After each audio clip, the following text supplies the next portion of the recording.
Friends, ಇಲ್ಲಿ ನೋಡಿ, ನಾನು ಇವಾಗ ಊಟ ಮಾಡೋಣ ಅಂತ ಬಂದಿದ್ದೀನಿ. ಇಲ್ಲಿ ಊಟ ಮಾಡಕ್ಕೆ ಬಂದಿದ್ದೀನಿ. ಇಲ್ಲಿ ಏನು ಗೊತ್ತಾ, ನನಗೆ ಬಂದು ವಿಚಾರ ಗೊತ್ತಾಗಿದ್ದೀಗ ಸ್ನೇಹಿತರೆ, ನಾನು ತಿಂಗಳಿಗೆ ಹೆಚ್ಚು ಕಮ್ಮಿ ಒಂದು 50,000 to 60,000 ಟ್ಯಾಕ್ಸ್ ಕಟ್ತೀನಿ. ಹೋದ ತಿಂಗಳಂತೂ ಹೆಚ್ಚು ಕಮ್ಮಿ 1,00,000 ಕಟ್ಟಿದ್ದೀನಿ ಟ್ಯಾಕ್ಸು ಗೌರ್ಮೆಂಟ್ಗೆ. ಆಯಿತಾ? ಏನು ಕಟ್ತಾಯಿದ್ದೀನಿ ಹೇಳಿ? ಈ ಅನ್ನ ತಿನ್ನೋ ಬಾಯಿಗೆ ಮಣ್ಣು ಹಾಕೊಳ್ಳೋಕ್ಕೆ, ಮಣ್ಣು ತಿನ್ನೋಕ್ಕೆ. ಯಾಕೆ ಗೊತ್ತಾ, ನಾನಿರೋದು ರಾಜರಾಜೇಶ್ವರಿ ನಗರದಲ್ಲಿ. ನಮ್ಮ ಮನೆ ಪಕ್ಕದಲ್ಲೇ ಜ್ಞಾನಭಾರತಿ ಕಾಡಿದೆ. ನನ್ನ ಟ್ಯಾಕ್ಸ್ ತಗೊಂಡು ಅಲ್ಲಿ ಕಾಡಲ್ಲಿರೋ ಮರಗಳು ಕಡಿದ್ಬಿಟ್ಟು ನನ್ನ ಬಾಯಿಗೆ ಮಣ್ಣು ಹಾಕ್ತವ್ರೆ, ನನ್ನ ಮಕ್ಕಳು ಬಾಯಿಗೆ ಮಣ್ಣು ಹಾಕ್ತಾರೆ.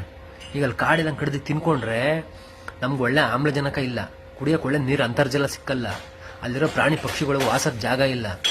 ಇದು ನೋಡಿ ನಮ್ಮ ವ್ಯವಸ್ಥೆ ಹೆಂಗಿದೆ ಅಂದರೆ, ನಮ್ಮ ದುಡ್ಡಲ್ಲಿ ನಮ್ಮ ಬಾಯಿಗೆ ಮಣ್ಣು ಹಾಕೋದು ಇವರು ರಾಜಕಾರಣಿಗಳು. 40% ಕಮಿಷನ್ಗೆ. ಇದ್ರ ಬಗ್ಗೆ ಯಾರು ಮಾತಾಡ್ತಾ ಇಲ್ವಲ್ಲ? ಯಾಕೆ? ಯಾವ ಮೀಡಿಯಾದವ್ರಿಗೇನು ಅವ್ರು ಹೊಟ್ಟೆಗೆ ಅನ್ನ ತಿನ್ನಲ್ವಾ ಮೀಡಿಯಾದವ್ರು ನಮ್ಮ ಥರ? ಅಥವಾ ಅವ್ರು ಆಲ್ರೆಡಿ ಮಣ್ಣು ತಿನ್ನಕ್ಕೆ ಸ್ಟಾರ್ಟ್ ಮಾಡ್ಬಿಟ್ಟವ್ರ ರಾಜಕಾರಣಿಗಳಿಗೆ ಬಕೆಟ್ ಇಟ್ಕೊಂಡು?